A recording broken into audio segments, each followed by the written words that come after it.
Qu'est-ce qui est plus important pour vous? Dites-le moi, en cette magnifique matinée que Dieu nous offre sur la terre. 1 million de dollars ou 100 dollars? Question simple, réponse simple. On l'imagine, mais vous allez le voir, c'est pas si évident que cela. La quantité et le nombre, oui, aussi multiples qu'ils soient, aussi élevés qu'ils soient, ne définit pas ce que je suis capable de posséder et ce qui va donner la valeur de la chose que je vais posséder et qui va avoir le prix que je suis capable d'y donner et d'en donner. Oui, on commence directement ce matin en calculant, sur des calculs. Oui, c'est comme il faut. Est-ce que vous êtes capable de répondre à ça? Comment un objet qui aurait la valeur de 100 dollars aurait plus de valeur qu'un objet ou qu'un chiffre ou qu'un bitcoin d'une valeur d'1 million de dollars? Donnez-moi votre réponse. C'est ce que nous allons développer aujourd'hui dans notre Tania du jour, Shavua Tov Lekoulam. Bonjour à toutes et à tous. Je suis infiniment heureux de vous retrouver en cette magnifique matinée que Dieu nous offre sur la terre. Je compte sur vos partages, sur vos likes et sur vos commentaires. J'espère que vous allez bien. On démarre dans quelques instants, juste après ces petites notes de Nigun pour se mettre en appétit. Ay, ay, ay, ay, ay, ay, ay, ay, ay, ay, ay, ay, ay. Ay, ay, ay, ay, ay, oye, nana, oye, nana, ay, ay, ay, ay, ay, ay, ay. Ay, ay, ay, ay, ay, ay, ay,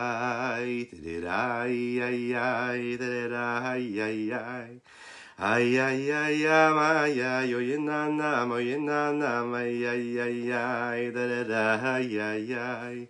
Ay, ay, ay, ay, ay, ay, ay,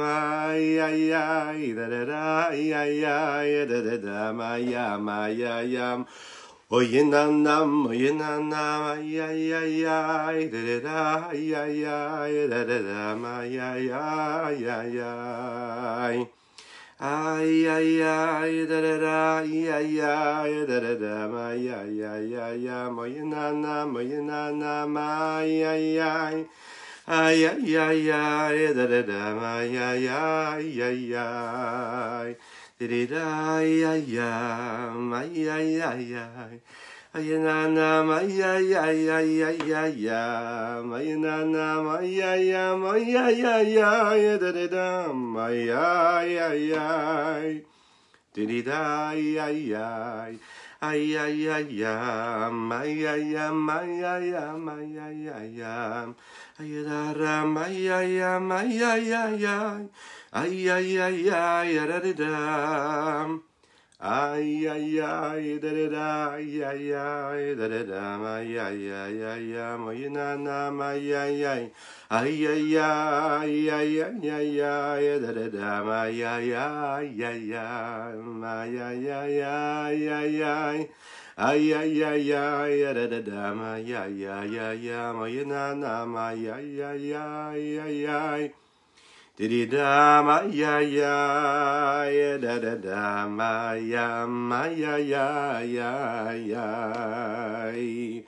Boker Tov, les Koulam, bonjour à toutes et à tous, j'espère que vous allez bien. Merci à Dieu pour cette magnifique matinée que Dieu nous offre sur la terre.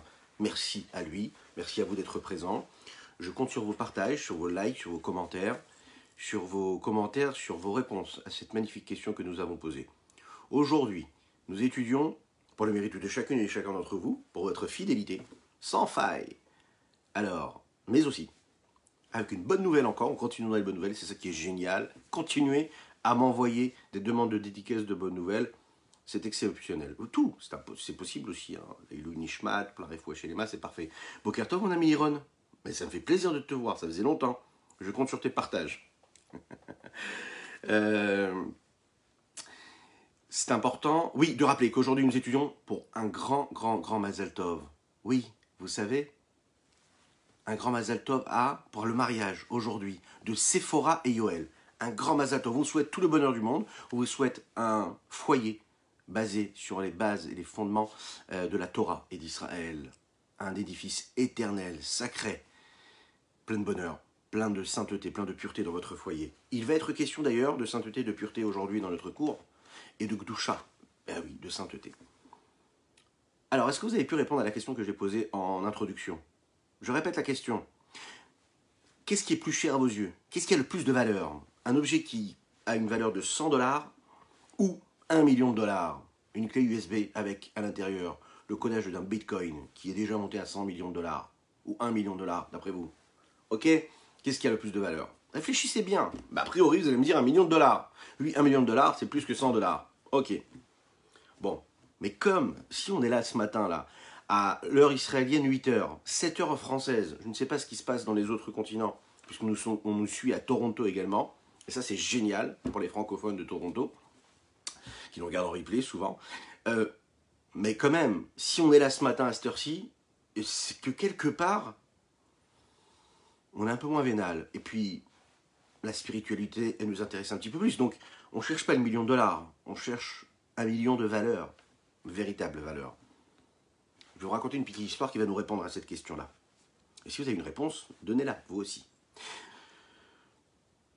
C'est l'histoire du roi de Perse qui s'appelle Erteban. Erteban envoie à Rabbi Yehuda Hanassi, qui est ce grand maître de la Mishnah, qui fait partie et qui est celui qui va inscrire la Mishnah à travers toute cette génération, puisque c'est lui qui est l'auteur de cette Mishnah-là que nous recevons. Il va lui envoyer un magnifique trésor, une magnifique pierre précieuse. Il lui dit, voilà, je t'envoie cette magnifique pierre précieuse, mais en retour, j'aimerais que tu m'envoies toi aussi quelque chose qui a une belle valeur. Rabbi Yehuda Hanassi, il accepte, il reçoit cette magnifique pierre précieuse, il la met de côté dans son coffre-fort, s'il en avait un, et puis il lui renvoie en retour une belle mezouza kshera. Dans une enveloppe, une belle mezouza, un morceau de parchemin sur lequel est écrit le Shema Israël Ve'ahavta. Voilà, ces 2 paragraphes qui proviennent de la Torah. Il lui envoie cette mezouza en retour. Bien sûr, le roi Erteban s'énerve. Il dit, mais qu'est-ce que ça veut dire? Je t'ai envoyé quelque chose qui n'a pas de valeur. C'est une pierre précieuse qui vaut des très très cher. Et toi, qu'est-ce que tu m'envoies en retour? C'est une petite enveloppe avec un petit morceau de parchemin. Rabbi Yehuda Hanassi lui a répondu, lui dit, sache que moi, mon repère, c'est la Torah. Et dans la Torah, mon petit objet de parchemin a beaucoup plus de valeur que ta pierre précieuse. Oui. Et la différence, elle est là. C'est que la pierre précieuse que tu m'as envoyée, moi, j'ai un devoir. Et chaque matin que Dieu fait, je dois me poser la question de savoir est-ce que j'ai bien gardé cette pierre précieuse? C'est moi qui dois garder cette pierre précieuse. Au même moment, au linteau de ma porte et des portes de ma maison, il y a suspendu une petite mezouza. Cette mezouza, elle me garde moi et ma famille et mes proches. Ce n'est pas moi qui la garde, c'est elle qui me garde. Là où ce petit diamant et cette pierre précieuse qui est dans l'enveloppe, c'est moi qui dois la garder et la surveiller. Donc, la valeur de la mezouza est inestimable, mon cher roi Erteban. Voilà la réponse que Rabbi Yehuda Hanassi lui a fait. Vous imaginez un petit peu cette magnifique réponse.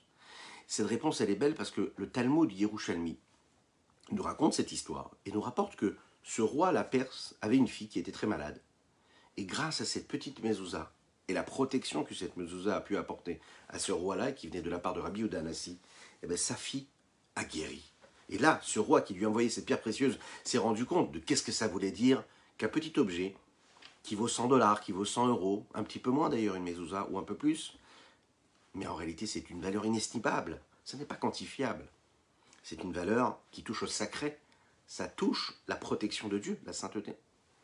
Cette question-là que l'on pose, elle n'est pas une question que nous pouvons poser uniquement, et la réponse n'est pas uniquement une réponse que l'on peut trouver à travers la mezouza. C'est une réponse que l'on peut trouver dans tout ce qui est saint, tout ce qui vient de Dieu. Chaque mitzvah a cette capacité-là, puisqu'elle est là, parce qu'elle nous apporte une bénédiction, parce qu'on se connecte à Dieu au moment où nous l'accomplissons. Maintenant, on va essayer de comprendre à travers le Tanya du jour, comment, quand on accomplit une mitzvah, on est capable de mettre en mouvement une dose et une décharge de bénédiction, une décharge de positif. Comment est-ce qu'on est capable de se connecter vraiment avec Dieu parce qu'on accomplit une mitzvah? Quel rapport y a-t-il entre l'accomplissement d'un commandement de Dieu, sa volonté, ses recommandations, et puis le fait que l'on soit attaché à lui, véritablement? Nous allons parler de ce qui s'appelle le cœur du juif. Le cœur juif est très important. On a déjà abordé ce qu'était l'intellect, là on va s'attacher au cœur. Qu'est-ce qui nous permet d'accomplir la volonté de Dieu? C'est d'avoir du cœur. Il faut ressentir les choses. Il faut les faire parce qu'il nous les demande, mais il faut les faire avec du cœur. Ce moyen de transmission, cette connexion-là, ce véhicule, ce passage de transmission-là peut se faire lorsqu'on y met du cœur. Pour comprendre le rapport qu'il y a entre la Torah et le monde, l'accomplissement d'une mitzvah à travers des objets, des outils matériels, ou à travers des actes qui sont accomplis par un corps matériel et physique, et voir quelle connexion se crée avec le spirituel, le sacré et le saint, il faut essayer de comprendre ce qui se passe en réalité avec une personne, vous savez, quelqu'un qui ouvre un commerce, d'accord, qui ouvre il a une magnifique affaire, une magnifique idée, il va développer son idée, et l'idée c'est quoi? Vous l'imaginez bien, c'est pas juste d'entreprendre. En général, un entrepreneur, quelqu'un qui a une magnifique idée de commerce, de business, ben c'est de gagner de l'argent, c'est de faire du profit. Pourtant, cet homme-là, il va ouvrir quelque chose d'énorme. Il va développer, il va créer un logo, il va créer un nom, il va créer une marque, il va créer un slogan, il va créer toutes sortes d'éléments annexes qui font partie du projet qu'il a. Il va choisir le meilleur des emplacements, il va choisir le meilleur des designers intérieurs, décorateurs intérieurs, il va choisir le meilleur des vendeurs, les meilleures personnes qui vont travailler, les meilleurs des confectionneurs. Il va chercher le meilleur de tout. Et ce qui va lui permettre de gagner le plus.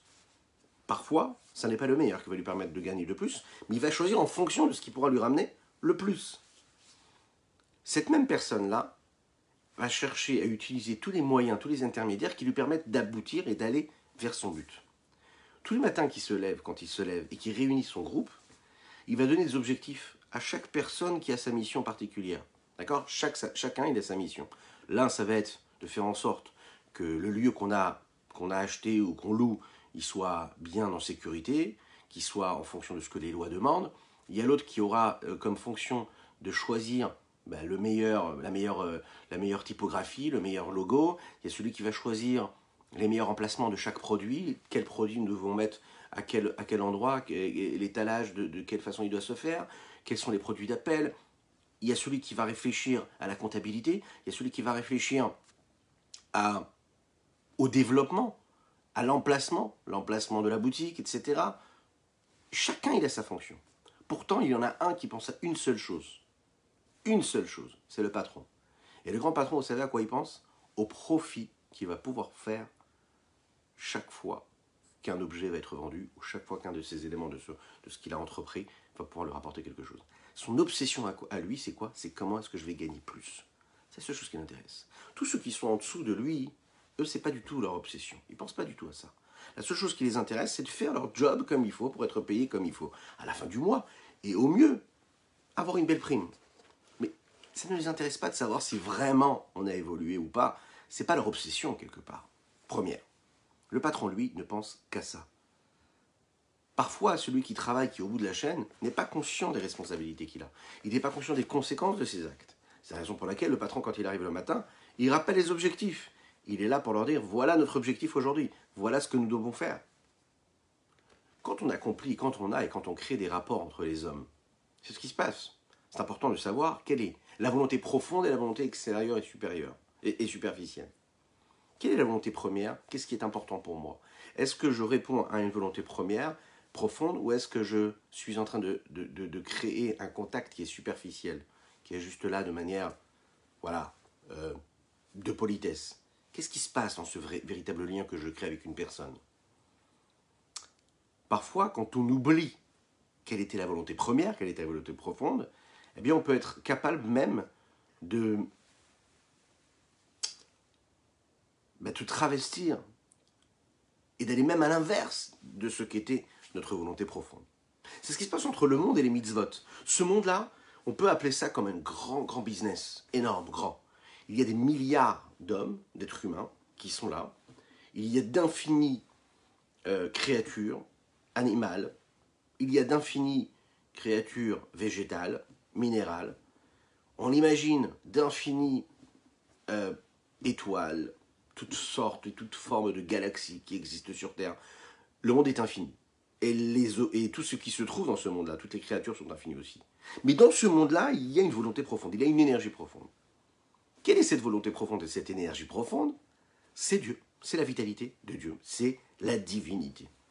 Lorsque l'on regarde le monde, on voit du minéral, on voit du végétal, on voit de l'animal, et on voit des hommes. Et ceci par milliards, une quantité inquantifiable justement, infinie a priori. Mais derrière, il se cache quelque chose d'essentiel et profond, c'est Dieu, c'est la divinité. Le but essentiel de cela, c'est quoi? C'est comme ce patron-là qui cherche à faire quoi? À faire du profit. D'accord? Le but essentiel de ce monde-là, c'est de révéler la présence de Dieu, l'infini du Saint béni soit-il.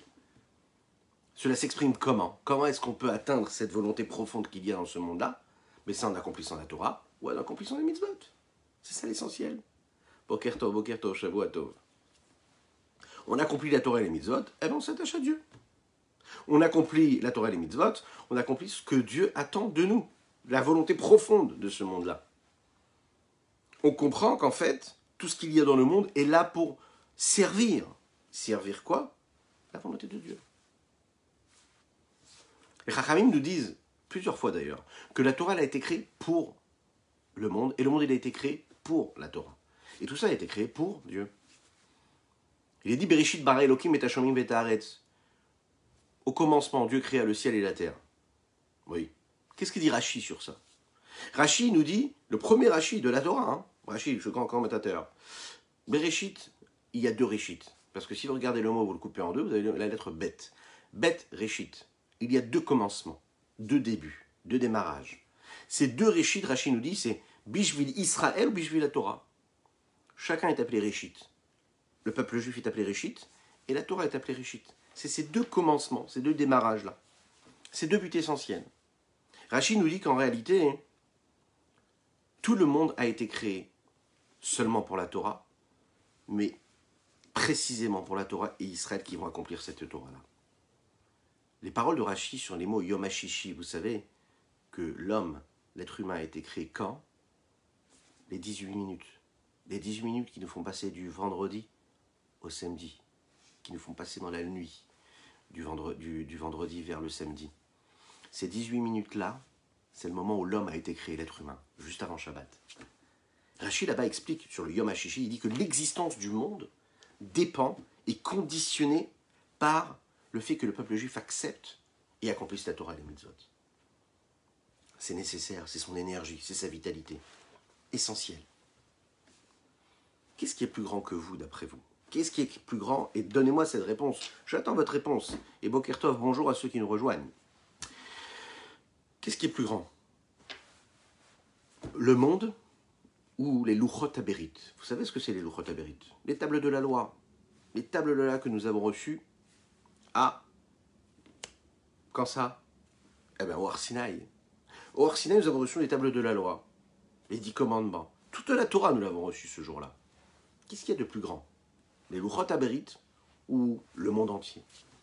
Notre planète. A priori, qu'est-ce qui est plus grand? C'est le monde dans lequel nous vivons. Puisqu'on l'imagine, les tables de la loi, c'est limité. Et vous l'avez compris, ce qu'il y a quand on a un regard intérieur et profond de ce qui nous arrive, de ce qui se passe, on sait que la grandeur, c'est la grandeur profonde. C'est le but précis. Pourquoi? Parce que le monde, aussi grand qu'il puisse être, et les créatures, aussi multiples qu'elles puissent être, sur ce monde-là et dans ce monde-là dans lequel nous vivons, eh bien, sont toutes là, et tous là, pour servir le but essentiel de Dieu, qui est la volonté profonde, qui était quoi? L'accomplissement de cette Torah, qui a été donnée par les Luchot Aberit, les tables de la loi, le jour où nous avons reçu la Torah. Ils sont là pour développer, pour permettre à ce qu'Akadosh Baruch Hu nous donne à travers cette Torah-là, permettre à l'homme d'accomplir cette volonté-là. Puisque l'existence du monde, de manière superficielle et extérieure, nous apparaît indépendant, nous devons, nous, à chaque fois, créer cette connexion. On a besoin de créer une connexion. C'est-à-dire accomplir ce qu'Akadosh Baruch Hu attend de nous. C'est pour ça qu'il va nous donner les mitzvot. Il nous donne les mitzvot, c'est ce qui va créer ce moyen-là, cette capacité que l'on a d'utiliser le monde, ce qu'il y a dans le monde, la nature, toutes les créatures que Dieu nous a données, pour accomplir sa volonté, et donc pour créer, pour développer cette sainteté-là qu'il y a. Ces deux réchites-là, la Torah et Israël, sont les ingrédients premiers qui permettent à ce monde-là d'avoir une raison d'être. Et, de la même manière que tout objet a besoin d'une énergie, ce monde-là a besoin aussi, lui, d'une énergie. Et donc c'est comme ça, en fait, c'est un engrenage. Le monde, il est là pour la Torah et pour Israël. Et quand le peuple juif accomplit la Torah et Israël, ben, il permet à ce monde-là de recevoir sa bénédiction, d'avoir ce qu'il a besoin d'avoir, c'est-à-dire l'énergie divine. La Torah nous dit très souvent que si on accomplit la Torah et les mitzvot, on aura ce que l'on appelle le mérite de recevoir le shefa. Le shefa, c'est-à-dire une influence, d'avoir de l'abondance, de recevoir tout ce que nous devons recevoir. C'est ce que nous disons tous les jours dans le schéma Israël, le matin et le soir. Nous demandons à Kadosh Baruch Hu tout le bonheur qu'il peut nous apporter, mais Dieu nous dit, accomplissez la Torah et les mitzvot, et vous aurez tout ce qu'il faut. Accomplissez la Torah et les mitzvot, et puis la pluie descendra quand il faut. L'abondance de Dieu descendra et viendra quand il faut. Accomplissez ce que je vous demande, et vous aurez tout ce qu'il faut. Non seulement vous, mais l'humanité tout entière, la terre tout entière donnera ses fruits en son temps, parce que vous accomplissez la Torah comme il faut. C'est ce qu'il attend, Dieu, de nous, de chacun d'entre nous. Prenez un exemple, lorsque la Torah nous dit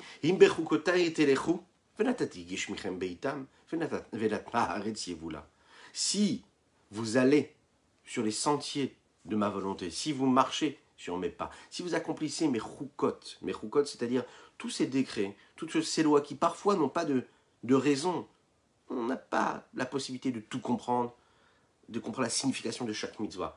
Mais pourtant, vous le faites, vous accomplissez, vous faites ce que vous devez faire.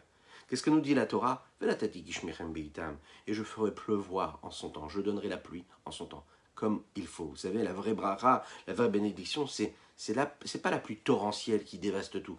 La pluie de bénédiction, c'est celle qui permet au Kinneret de retrouver toute sa splendeur, de se remplir d'eau.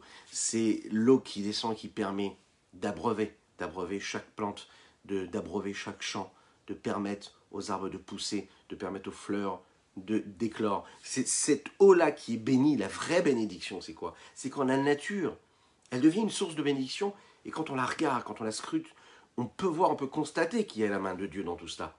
Cette vraie bracha, c'est ça qu'on appelle la bracha, la bénédiction. Quand tout arrive en son temps, quand tout se pose comme il faut, quand tout se passe dans l'harmonie, c'est pas une question de quantité, c'est une question de qualité. La vraie bénédiction, c'est ça. C'est ça la bénédiction. La bénédiction, c'est que on peut avoir les meilleures terres, on peut avoir les meilleures vignes, mais pour avoir un bon vin, il faut que le soleil puisse taper au bon moment, à la bonne saison, et que la pluie ait pu tomber, et puis abreuver ces vignes au moment où il fallait. Pas trop, pas plus, pas assez, pas trop moins, comme il faut, voilà, comme il faut, dans la bonne mesure. Ça, c'est la vraie décision d'Hachem. C'est la vraie bénédiction d'Akadosh Baruch Hu, de Dieu. C'est là la vraie bracha. Et ça, nous l'avons quand nous accomplissons la Torah. Donc ça veut dire que la bonne santé du monde, si l'on peut dire ainsi, elle dépend de nos actes. Elle dépend de ce que nous faisons. Et l'inverse, nous le voyons aussi dans ce que nous disons dans le schéma. Ve'aya, im shamoat ishmeu, en mitzvotai, venatatim et artechem, je donnerai la rosée de la terre, ishameru lachem peniftele vafrem. Gardez bien votre cœur. Parce que si vous écartez de la volonté de Dieu, qu'est-ce qui va se passer? Pardon, la colère de Dieu tombera sur vous. Et ce n'est pas du tout ce que nous voulons. Nous voulons la bénédiction d'Hachem. Oui, parfois on s'égare. Parfois, comme on l'a dit, et on va en parler d'ailleurs dans la deuxième partie de ce cours-là, ou demain, je ne sais plus exactement, dans ce chapitre-là du Tanya, parfois l'homme s'égare complètement, parfois on fait l'inverse de ce qu'Hachem nous demande. Mais nous l'avons dit déjà, et on va le développer, c'est le vent de folie. Il y a un vent de folie qui s'empare de la personne, il n'arrive plus à se maîtriser. Il n'a plus le pouvoir du tout de se maîtriser, c'est pas ce qui se passe. Donc là, il part complètement dans un autre sens, il part du tout complètement là où Dieu ne voudrait pas qu'il aille, il ne se conduit plus du tout comme il devait se conduire. Donc, mais à la base, lui, il n'a pas envie de s'égarer, c'est ce que nous avons dit. L'chaim.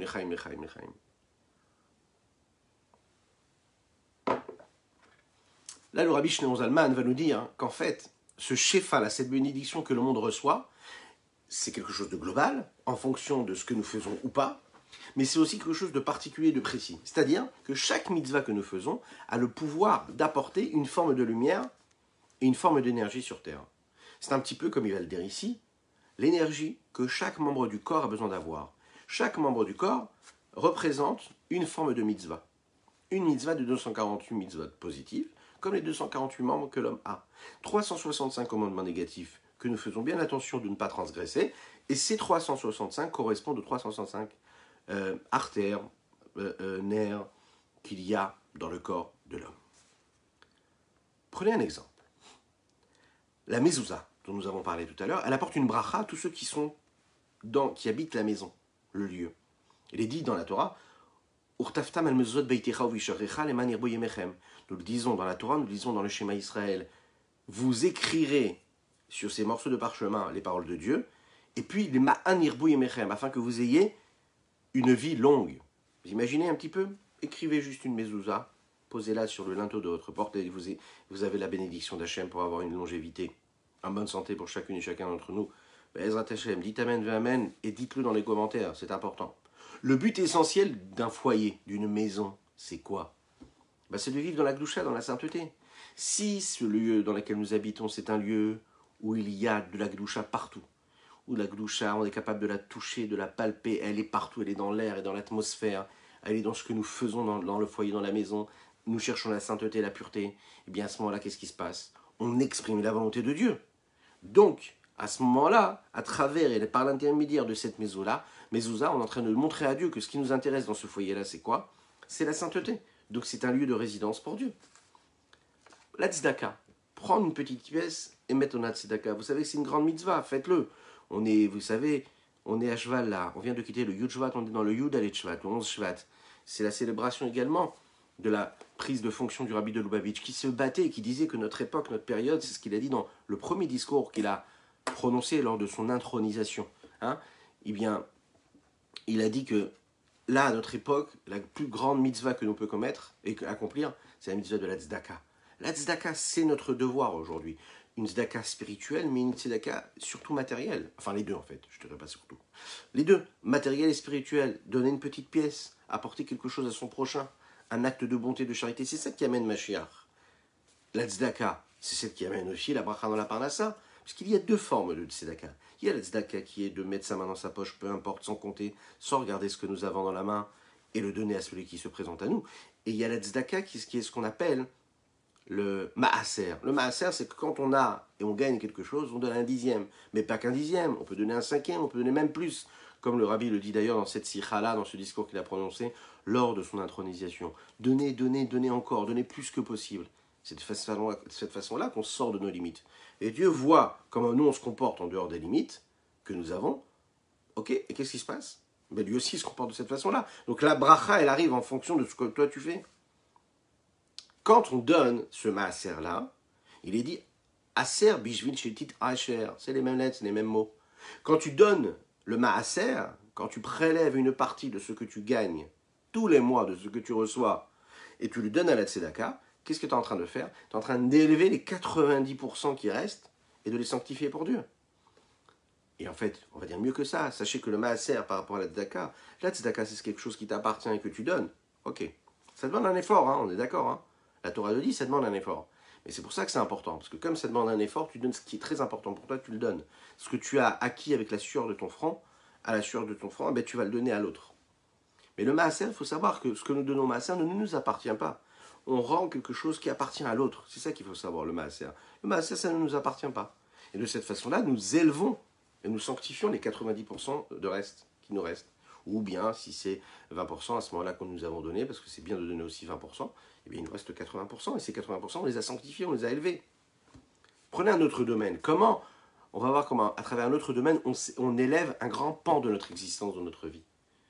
On sait qu'un homme, quand il grandit, rapidement, le plus tôt possible, nous le disons, c'est ce que la Torah nous dit, il faut se marier, fonder un foyer, c'est le but. Le but, c'est de fonder un foyer, d'avoir des enfants, qui eux auront des enfants, qui eux accompliront des mitzvot, et qui, parmi toutes les mitzvot qu'ils accompliront, aura celle d'avoir des enfants. Pourquoi? Parce que le fait d'avoir des enfants, c'est de créer un foyer. Le fait de créer un foyer, c'est ce qui va permettre l'accomplissement de plus de mitzvot, de plus de Torah. C'est ce qui va nous permettre de développer, de rayonner, et puis de permettre à Dieu de résider beaucoup plus, de permettre plus de présence de Dieu, de dévoiler plus de lumière de Dieu, de dévoiler plus d'énergie divine sur cette terre, dans notre vie de tous les jours.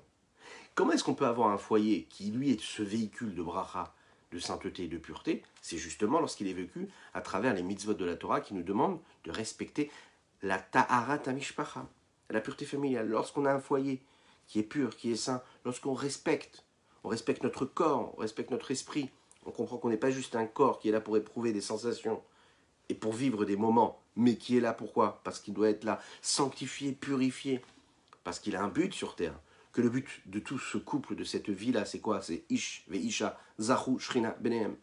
Si l'homme et la femme le méritent, eh bien il y a Shrina, il y a Dieu qui réside dans ce foyer-là.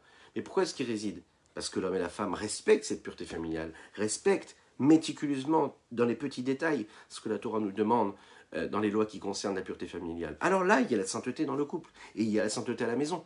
Donc là, vous avez une mitzvah qui peut paraître comme ça, bien sûr, on le sait, importante, mais qui peut paraître annexe, mais qui a une responsabilité énorme, puisque c'est ce qui permet, ce que nous disions tout à l'heure, de révéler le but profond de Dieu, l'intention première quand il crée ce monde, quand il a créé tout ce système de désir, de passion, de tout ce que vous voulez, il le crée pour qu'on puisse vivre d'une certaine façon et se sanctifier et se purifier. Donc il ne faut pas passer à côté. Et c'est de cette façon-là, encore une fois, qu'on permet à un membre du corps de vivre et d'être le véhicule de la sainteté sur terre.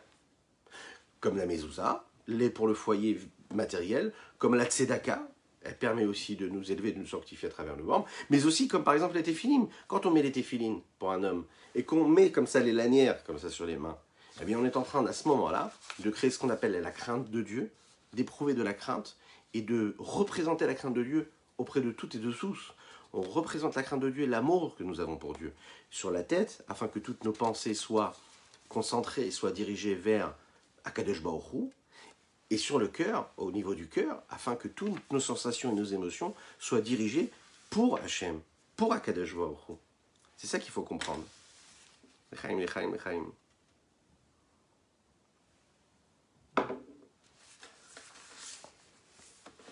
Quel est l'intermédiaire? Quel est le moyen qui nous permet de faire résider cette sainteté-là de Dieu, cette présence divine? Eh bien, ce sont les moyens qui nous sont donnés, les objets, la mezouza, les téphilines, etc. Et puis, le dernier exemple qu'on pourrait donner, avant de voir ça dans les mots, c'est le Shabbat. Le Shabbat, c'est un moment où on rentre dans un espace-temps qui est totalement différent. On se déplace, on sort des limites du monde et de la vie. On n'a plus le même emploi du temps, on n'a plus la même vie du tout. On n'a pas le même emploi du temps, on ne mange pas pareil, on ne parle pas pareil, on ne vit pas pareil. On rentre dans un autre espace-temps. Dès l'instant où on commence à dire les chadodi, les kratkala, qu'est-ce que nous disons? Ki mekor aberacha. Accueillons le Shabbat parce que le Shabbat c'est la source de bénédiction. Il y a d'innombrables témoignages de personnes qui vous diront qu'elles ne faisaient pas Shabbat. Et dès l'instant où elles ont commencé à faire Shabbat, elles n'imaginaient pas à fermer leur boutique parce que le jour où elles gagnaient le plus d'argent c'était le samedi. Et puis là on se rend compte avec le confinement qu'en réalité les lois de Dieu sont les lois qui sont bien plus élevées que les lois de la nature. Puisqu'on voit que parfois, même le samedi il faut fermer. C'est ce que la loi exige. Mais ce qui est sûr et certain, c'est qu'on l'a vu clairement, et les témoignages sont innombrables. Oui, on ferme la boutique le jour du Shabbat, on respecte le Shabbat. Et la bénédiction, est-ce que nous le gagnions avant en travaillant 7 jours, on va le gagner en travaillant 4 jours. Parce qu'Hachem, c'est lui qui décide. Et rappelez-vous toujours, c'est ce que la Torah nous dit, que la véritable bénédiction, c'est pas la quantité de ce que je vais gagner, c'est la qualité. C'est que l'argent que l'on gagne, elle puisse être, qu'elle puisse servir à quelque chose de saint, à une vraie bénédiction, qu'elle soit bénie, qu'on n'ait pas besoin de faire, d'utiliser cet argent pour des choses qu'il ne faut pas, que ce soit utilisé que pour de la bénédiction, que l'on puisse utiliser cet argent-là que pour des joies, que pour du bonheur. Ça ne sert à rien d'avoir beaucoup d'argent si c'est pour devoir l'utiliser pour des galères. Mais oui, il faut de l'argent, la quantité qu'il faut pour être heureux et c'est tout. Comment les mitzvot amènent le shefa, cette lumière, cette bénédiction dans le monde? Eh bien, la réponse elle est simple. Tout le monde vit, existe parce qu'il y a la volonté d'Hachem. C'est la force de Dieu, c'est l'énergie divine qui permet à ce monde-là d'exister. Et les mitzvot, les commandements qui nous ont été donnés dans cette Torah, sont la profondeur de la volonté, le but essentiel profond de ce monde-là.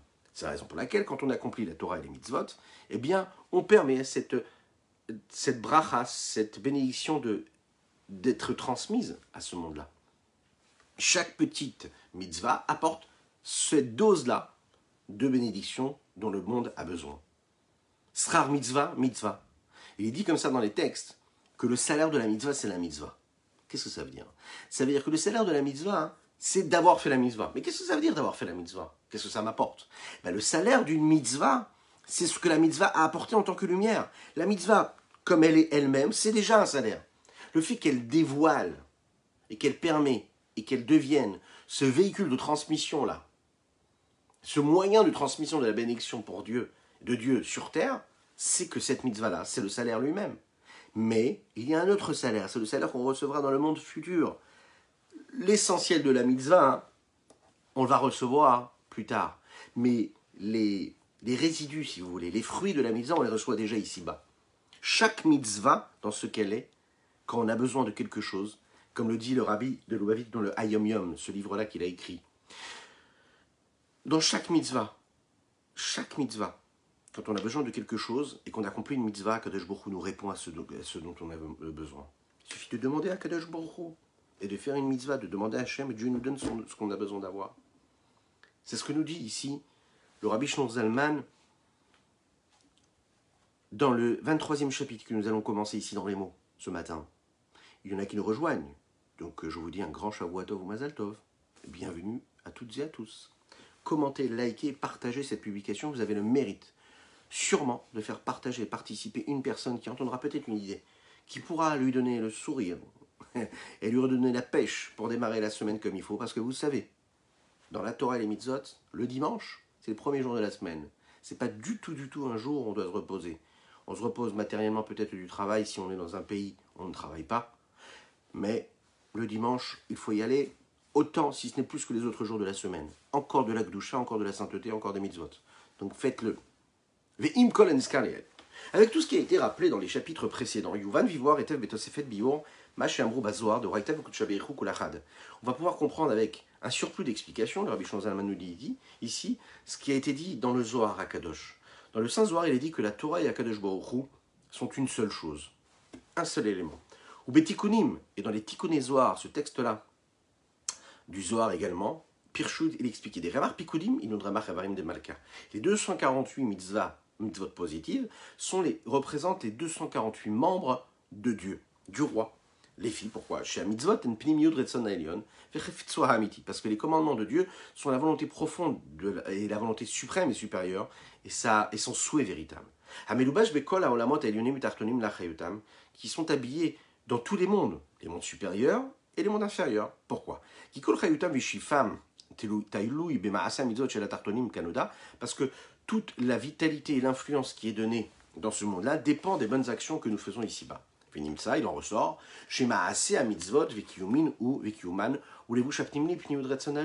que l'action concrète de la mitzvah et son existence, c'est le véhicule, c'est l'outil, hein, c'est le réceptacle et le vêtement profond de la volonté profonde, supérieure et suprême de Dieu. Par cette action, je permets à la volonté suprême de s'habiller et de briller et de donner cette vitalité dans ce monde-là.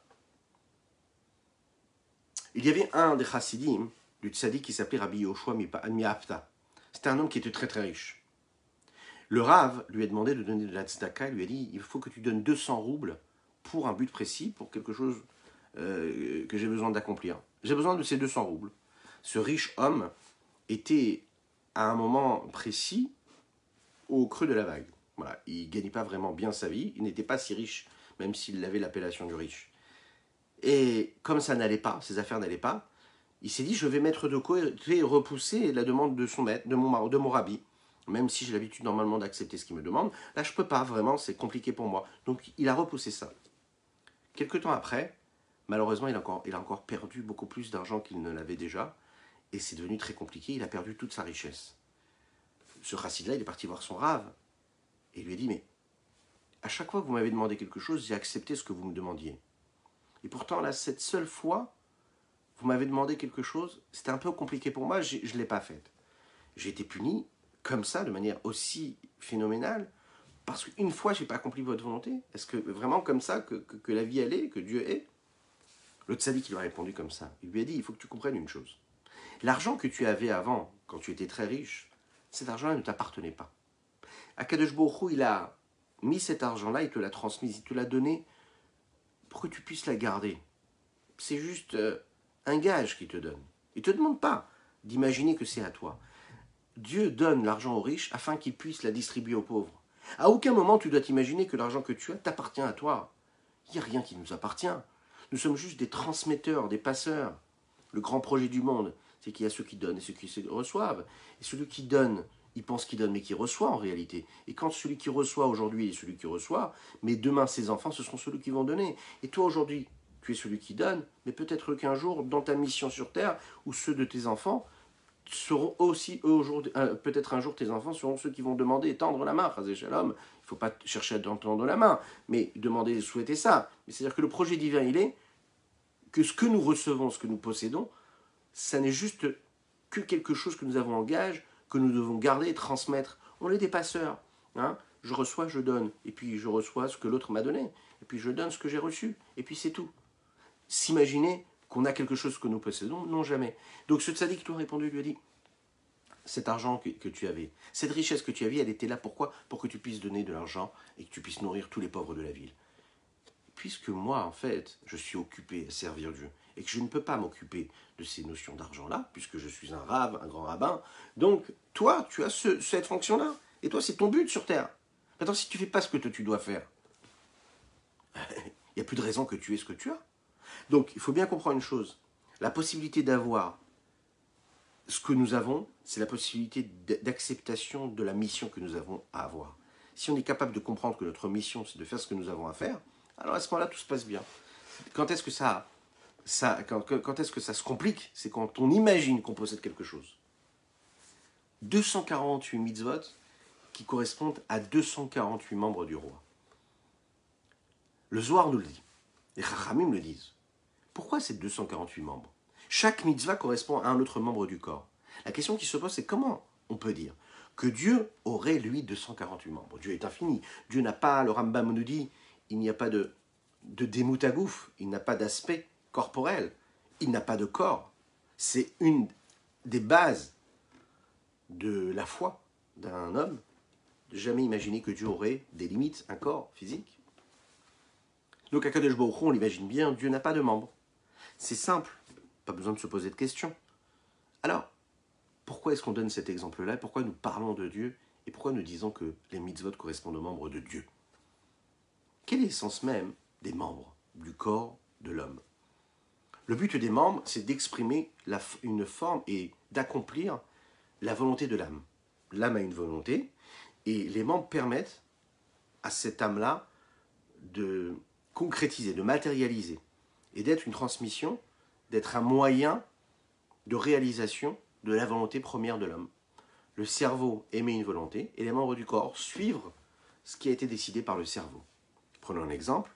Quand l'homme souhaite prendre quelque chose, saisir un objet de sa main, eh bien, les mains, les doigts, vont accomplir et matérialiser la volonté, et donc saisir cet élément que la tête avait décidé de saisir.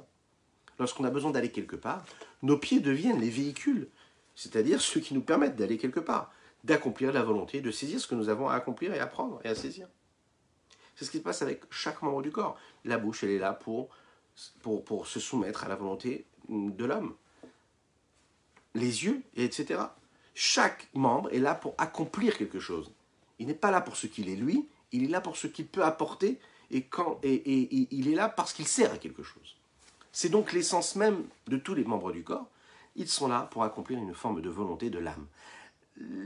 Et ce qui est intéressant, c'est que l'âme, elle n'a pas besoin de tergiverser, elle n'a pas besoin de créer des questions et des réponses, elle n'a pas besoin de convaincre chaque membre quand elle a besoin de quelque chose. Les membres du corps accomplissent la volonté de la tête, accomplissent la volonté de l'âme de l'homme, automatiquement sans se poser de questions. Ils obéissent. Depuis qu'on est tout petit, les petits membres du corps, avant de devenir grands, accomplissent la petite volonté de l'âme d'un enfant. Et puis on évolue, plus nos membres continuent. On ne s'est jamais même parfois posé la question de se demander est-ce que nos membres pouvaient avoir ce questionnement de se dire est-ce que je vais faire ou ne pas faire. Comment ça se fait qu'on ne s'est jamais posé la question? Parce que pour nous c'est tout à fait normal. Les membres du corps acceptent ce que la tête décide. Imaginez si un jour la tête, Chazvé Shalom, donne un ordre, et puis le pied il décide de ne plus le faire. On ne souhaite ça à personne, parce que ça voudrait dire qu'il y a un problème de bonne santé. Une personne qui est en bonne santé, les membres de son corps réagissent directement. Et plus on est en bonne santé, plus nos membres réagissent de manière beaucoup plus facile et beaucoup plus directe. Plus la personne est en mauvaise santé, Chazvé Shalom, que Dieu nous en préserve, eh qu'est-ce qui se passe? Moins les membres du corps réagissent à la volonté de la tête. Si on regarde les lettres qui sont employées pour et qui constituent le mot en hébreu qui veut dire membre, Ever, c'est le Aleph, le Yud, le Bet et le Resh. C'est les mêmes lettres qui constituent le mot Bari. Bari, ça veut dire quelqu'un qui est en bonne santé. Bari, Bet, Resh, Yud, Aleph. C'est les mêmes lettres. Le membre véritable, c'est celui qui définit la bonne santé. Quand le membre fait ce qu'il a à faire. Pourtant, on va le voir, que dans notre vie à nous de tous les jours, on peut imaginer, on oublie le Yetzer Hara, le mauvais penchant, à notre âme animale, notre âme vitale, et nous fait complètement oublier qu'en fait, c'est la même chose qui doit se passer avec Dieu. Que quand Dieu nous a donné des mitzvot, qu'est-ce qui permet au corps, aux juifs, d'être en bonne santé, au monde d'être en bonne santé, à l'humanité tout entière d'être en bonne santé? C'est quand on accomplit la volonté de Dieu. Quand on fait le bien. C'est-à-dire quand on accomplit quand on accomplit ces mitzvot qui correspondent à ses membres. Ça veut dire qu'on permet, on fait en sorte de ne pas se poser de questions. Comment ça se fait que nos membres ne se posent pas de questions et que s'ils se posaient des questions face à la volonté que la tête avait, ce serait un signe de mauvaise santé? Comment ça se fait que quand nous, Dieu nous demande quelque chose, on se permet de se poser la question de savoir est-ce qu'on doit faire ou pas faire? Malheureusement, c'est le flou, c'est le brouillard de notre existence qui fait que quoi? Qu'on s'imagine qu'on peut avoir et prendre la décision de faire ou de ne pas faire la volonté de Dieu. Mais le fait qu'on décide de faire ou de ne pas faire, c'est un signe de mauvaise santé. Parce que quelqu'un qui est en bonne santé, c'est un membre qui est en bonne santé, qui réagit tout de suite à la volonté de son âme, à la volonté de son cerveau. Tu veux véritablement prouver que tu es en bonne santé, tu accomplis la volonté du roi. Tu accomplis les commandements de Dieu, ça veut dire que tu accomplis, tu es un membre qui accomplit et qui fait ce qu'il a à faire, qui est le bon véhicule et le moyen de transmission de ce que Dieu attend de toi. On ne doit pas se poser de questions face aux mitzvot d'Hachem, puisque ces recommandations, cela concerne la bonne santé de notre membre, c'est notre bonne santé. Puisque les mitzvot, ce sont donc les membres du roi, Akadosh Baruch Hu, la seule chose qu'il veut, c'est qu'il veut ces choses-là, il veut ces mitzvot, c'est sa volonté profonde. Dans la Torah, il n'y a pas de volonté humaine. Tu ne dois pas mettre, toi, ton appréciation, ton jugement et ton analyse. La seule chose que tu dois faire, c'est essayer de coller au maximum à la volonté de Dieu. Ta tête, tu dois la mettre, tu dois l'utiliser pour te dire, allez, comment j'accomplis le mieux la volonté de Dieu? Tous les membres de ton corps doivent réagir, être réactifs directement au signal qui est envoyé par la Torah, par les mitzvot. Et quand tu le fais, la seule chose que tu fais, c'est tu te demandes comment je peux utiliser les membres de mon corps pour accomplir le mieux la volonté de Dieu. Akadosh Baruch Hu, lui, il veut nous donner. Poté artiftach et yadecha. Dieu te dit ouvre la main. Ouvre la main et Dieu te donnera. Juste ouvre tes mains et Dieu te donnera tout ce que tu as besoin d'avoir. C'est ce que nous souhaitons en ce début de semaine à chacune et chacun d'entre nous. L'infini. Ouvrez les mains, Dieu il vous donnera. Qu'est-ce qu'il dit Dieu ici? Il dit fais juste ce que tu as à faire et puis moi je te donnerai. Le corps il doit être en bonne santé, il a juste à faire ce que la tête lui dit. Un corps qui a un petit peu d'activité physique tous les jours, qui mange ce qu'il faut, qui ne mange pas ce qu'il ne faut pas, qui fait attention à lui, d'accord? Et des membres qui réagissent et qui réagissent à ce que la tête lui demande de faire. Mais c'est un corps qui est en bonne santé, oui. Un corps qui décide de ne pas bouger alors qu'il devrait bouger pour sa bonne santé, qu'est-ce qu'il attire sur lui? Des mauvaises choses. Donc, il faut agir. Mais c'est la même chose pour les mitzvot. Fais les mitzvot, fais ce que tu as à faire. Et puis Dieu, il fera ce qu'il a à faire. Tu crées des véhicules, d'accord? Tu crées des moyens, de capacité, de réceptacles pour recevoir. Tu es tranquille, tu reçois ce que Dieu te donne. Parce que tu as créé le réceptacle. Si tu ne crées pas de réceptacle, tu ne peux pas recevoir. Dieu, ce qu'il te demande, fais-le. Garde le Shabbat. Garde le Shabbat. Et quand tu gardes le Shabbat, ce sera un moyen, un réceptacle pour recevoir la bracha de Dieu. Dans les mots, le Rabbi Shlomo Zalman nous le dit. C'est pour ça que c'est appelé des membres du corps. Pourquoi?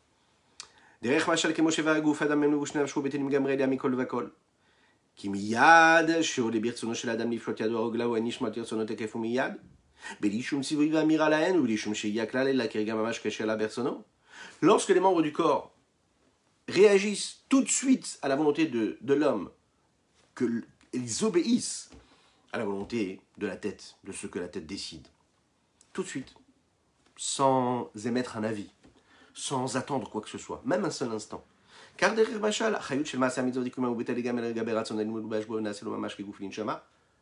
la volonté de Dieu, le fait de faire ce que Dieu nous demande, sa volonté suprême qui est habillée dans ses volontés, dans ces mitzvot-là que nous accomplissons, deviennent comme le corps de l'âme, comme le corps pour l'âme. Même, également, c'est ce qui se passe avec le vêtement supérieur, c'est-à-dire l'enveloppe supérieure, superficielle, extérieure de l'âme divine qu'il y a dans l'homme. Quand on fait véritablement, Amekayem veose mitzvah, qui accomplit cette mitzvah, c'est le potentiel et le niveau de l'action qu'elle a, qui est mis en mouvement, qui est matérialisé. Alors à ce moment-là, mitzvah, l'âme divine qui accomplit cette mitzvah-là est en train de développer, de mettre en mouvement le potentiel de vitalité qu'il y a dans l'action de cette mitzvah. Et il devient aussi, donc lui, que ce soit dans son corps, dans son âme, mais dans son âme divine aussi, le véhicule, le moyen de transmission de cette présence divine, il devient complètement annulé, soumis à la volonté suprême de Dieu. Il y avait un homme qui était commerçant. Il était commerçant, il accomplissait la Torah mitzvot, mais il n'arrivait pas à étudier la Torah. Un jour, il est parti voir son maître. Son maître, c'était le Tzemar Tzedek, le petit-fils du rabbi Shneur Zalman de Liadi, l'auteur du Tanya que nous étudions. Le rabbi était en train de dire un Mahamar de Chassidut, un discours de Chassidut très profond. Mais cet homme-là, qui s'appelait Rabbi Israël, il ne comprenait rien parce qu'il n'était pas capable d'étudier la Torah. Lui, c'était un simple commerçant. Il se souvenait juste d'une chose, que le rabbi avait dit comme ça. Il disait comme ça dans son texte qu'Avraham Avinu avait tout donné. Avait donné son corps, avait donné son argent, avait donné son âme. Dans le Sefer, dans le livre, il est écrit que la vertu de chesed et de bonté devant Akadosh Baruch Hu, c'est quelque chose qui est très important. Et il est dit comme ça que dès l'instant où Avraham Avinu est arrivé, Dieu n'a même plus besoin d'utiliser la bonté puisque Avraham s'en servait à 100%. Ça veut dire que Avraham Avinu, il a réussi à faire descendre la vertu de chesed qui était dans le monde d'Atsilut, ici-bas sur terre. Rabbi Israël, il a entendu juste ce principe-là, il est rentré avec ça. Imaginez, c'était un long discours de Chassidut, mais il a réussi à saisir cette idée-là, que Avraham Avinu, lui, c'était la représentation de la bonté céleste sur terre, et il est parti avec ça, et que Avraham Avinu donnait son corps, donnait son âme, et donnait son argent pour Dieu. Voilà ce qu'il a rappelé, il se souvenu. Il est rentré chez lui à la maison, et la seule chose qu'il a répété encore, c'est ce principe-là. Ce que Avraham Avinu a fait. Il est arrivé sur la place du marché, et voilà, il a décidé, quand il a ouvert son commerce ce jour-là, de garder ça comme un leitmotiv, de garder ça en tête, et de se dire, voilà, c'est ce qui va me donner de la bracha, de la bénédiction.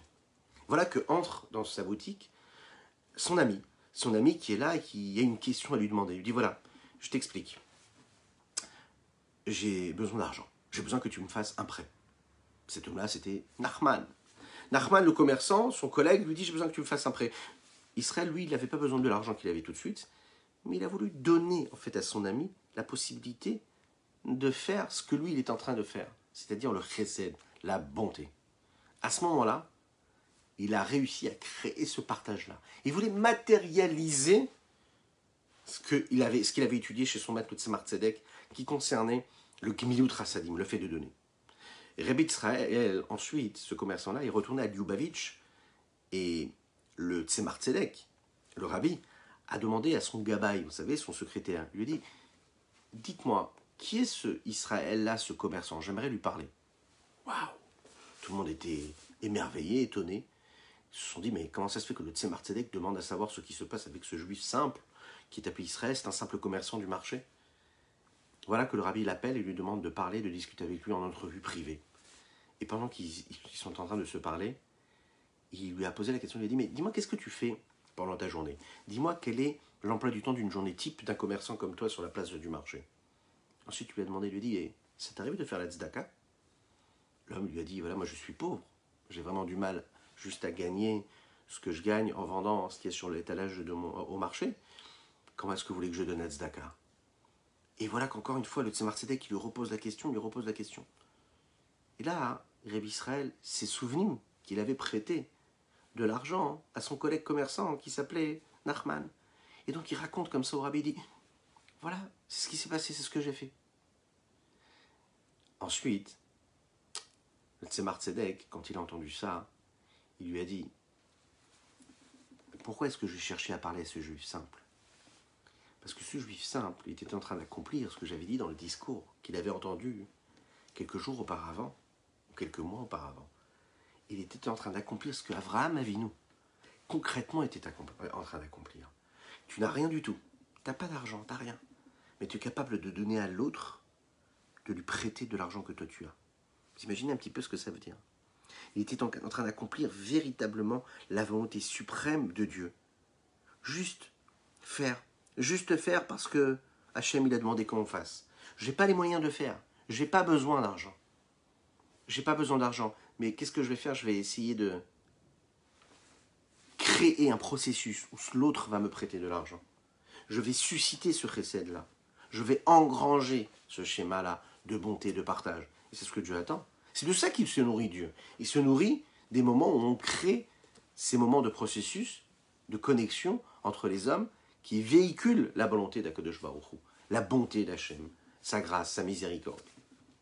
Donc, on l'a bien compris, le corps de l'homme, c'est donc ce qui permet de devenir le véhicule et ce qui permet à ces membres-là d'exprimer ce que les membres de Dieu veulent accomplir elles aussi. Et ils deviennent dans les mots de la Kabbalah ce qu'on appelle la Merkava. Merkava, c'est-à-dire ce char-là. Le char est complètement soumis à la volonté de celui qui est sur ce char-là, qui l'emmène là où il a envie de l'emmener. Merkava, on en a parlé dans le 18e chapitre. Nous avons dit que nos patriarches, et c'est ce que nous allons dire pour terminer notre cours d'aujourd'hui, nos patriarches Abraham, Isaac et Yaakov étaient appelés ce qu'on appelle la Merkava, ce char-là qui permet à la Shrina, à la présence divine, de rayonner ici-bas sur terre. Qu'est-ce qu'il y a de si particulier dans cette Merkava, dans ce char-là? Eh bien, en général, le char, il est complètement soumis à la volonté de celui qui le chevauche. Il n'a pas de volonté propre. On lui demande d'aller à droite, il va à droite. On lui demande d'aller à gauche, il va à gauche. Nos patriarches, c'est ce qu'ils étaient. Ils étaient le véhicule de la volonté de Dieu. Ils n'avaient pas de volonté propre, ils étaient totalement annulés à Dieu. Tout ce qu'ils faisaient, c'était d'accomplir la volonté de Dieu. Ils n'avaient pas de volonté personnelle. C'est pas que moi je et la Torah veut autre chose. Et je dois combattre ma volonté. Non, eux ils étaient complètement annulés. Ils étaient complètement transcendés de la volonté de Dieu, par la volonté de Dieu. Donc quand on dit qu'Abraham, par exemple, c'était le chesed, il était du chesed. Il était du chesed, c'est-à-dire que c'était la volonté même. En fait, il faut savoir que chacun et chacune d'entre nous, nous avons un petit peu de nos patriarches. Et que nous avons la possibilité d'être cela. Quand on accomplit une mitzvah, peu importe la mitzvah, une petite mitzvah, une mitzvah de se lever tôt le dimanche matin, même si on n'avait pas prévu, mais on l'a fait quand même. Et ça, c'est incroyable. Razak, mon ami. Et bien à ce moment-là, qu'est-ce qu'on est en train de faire? On devient le véhicule, notre corps, qui s'est réveillé du sommeil, qui a décidé d'étudier la Torah. Ben, le corps, il est devenu le véhicule de cette sainteté de Dieu. Tout entier. C'est-à-dire, on devient ça. On devient un lieu de résidence pour Dieu. Quand on va faire une bracha, une bénédiction, quand on va faire la tefila comme il faut, quand on va faire la tzedaka comme il faut, on devient la volonté même de Dieu, à cet instant précis. Maintenant, il y a quand même une différence entre nous et Avraham, Yitzhak et Yaakov. C'est que eux, c'était tout le temps, toujours, dans n'importe quel moment. C'est-à-dire que eux, toute leur entité, chaque instant de leur existence, ils étaient comme ça dans l'accomplissement de la volonté de Dieu. Nous, malheureusement, parfois on s'égare, parfois on oublie. On n'est peut-être pas à leur niveau. Mais si déjà on s'évertue à cela, et si déjà on est conscient, comme ce commerçant tout simple là, qui travaillait, qui était au marché toute la journée, mais qui a compris qu'avec un petit acte, il pouvait représenter ce qu'Abraham Avinu faisait, c'est-à-dire de la bonté, du chesed, et devenir la merkava de Dieu, devenir ce char-là sur lequel Akadosh Baruch Hu peut résider. Dans les mots,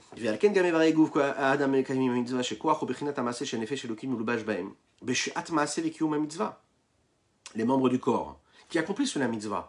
Comment? Parce que la force, l'énergie, le niveau de l'action qui est concrétisé, matérialisé par l'âme divine, qui s'habille dans l'action, au moment de l'action et de l'accomplissement de la mitzvah, ça devient ce char-là, ce véhicule-là, et de réception de la volonté suprême de Dieu. Et il donne les exemples que nous avons donnés à l'oral tout à l'heure, la main qui va distribuer des petites pièces aux pauvres, ou la main qui est en train de faire une mitzvah, et les pieds qui marchent, qui avancent, pour accomplir une mitzvah. La bouche et la langue qui est employée pour dire des mots de Torah. Le cerveau, le cerveau qui est là, qui réfléchit, qui analyse des paroles de Torah, des notions de Gdusha, des notions de sainteté et de crainte de Dieu. Approfondir la crainte de Dieu, la crainte du ciel. De penser, de réfléchir à la grandeur d'Hachem. Baruch Hu, du Saint béni soit-il. C'est ce que les Chachamim nous disent. Les patriarches, Avraham, Yitzhak et Yaakov, ce sont eux, ceux qui étaient ces chars-là, ce char-là qui permet à Dieu d'exister et de descendre sur terre. Pourquoi? Tous leurs membres étaient consacrés, étaient sanctifiés pour accomplir la volonté d'Hachem. Ils n'avaient pas de volonté propre, ils n'avaient que la volonté de Dieu qui était diffusée et qui était en eux. Et toute leur vie, ils n'ont fait que ça, de devenir ce qui permettait à Dieu d'exister à travers sa volonté. Voilà ce qu'on pouvait dire aujourd'hui pour notre Tanya du jour. Je vous souhaite une excellente semaine. Shavua Tov, Mazal Tov, Elianu, Hanavi Zachor Tov. Je vous rappelle qu'aujourd'hui, nous avons étudié pour le mérite de chacune et de chacun d'entre vous. Partagez, puisque c'est votre mérite. Commentez, likez, abonnez-vous. Qu'est-ce qu'on peut dire d'autre? Ah oui, aujourd'hui, nous avons étudié pour un grand Mazal Tov. Et vous pouvez aussi dédicacer, faites-le pour des bonnes nouvelles, des anniversaires, des mariages. On veut des bonnes nouvelles. Un grand Mazal Tov à Sephora et Yoel pour leur mariage, qu'Hachem leur envoie beaucoup de bénédictions, ainsi qu'à tous les mariés de jour, il y en a. Donc Hachem vous bénisse dans tous les domaines. Ashreinu, Ashreinu, Ashreinu, Matov Chelkeinu, Ashreinu, Ashreinu, Matov Chelkeinu, Ashreinu, Ashreinu, Ashreinu, Matov Chelkeinu, Ashreinu, Ashreinu, Matov Chelkeinu. Humanaim, Humanaim, Goraleinu, Huma Yafa, Yafa, Yerushateinu, Humanaim, Humanaim, Goraleinu, Huma Yafa, Yafa, Yerushateinu, Humanaim, Naim, Naim, Goraleinu, Huma Yafa, Yafa, Yerushateinu, Humanaim, Naim, Naim, Goraleinu, Huma Yafa, Yafa, Yerushateinu, Humanaim, Humanaim, Goraleinu, Huma Yafa, Yafa, Yerushateinu, Humanaim, Humanaim, Goraleinu, Huma Yafa, Yafa, Yerushateinu. Excellente semaine et Bezrat Hashem avec l'aide d'Hachem. On se dit à ce soir, 21h.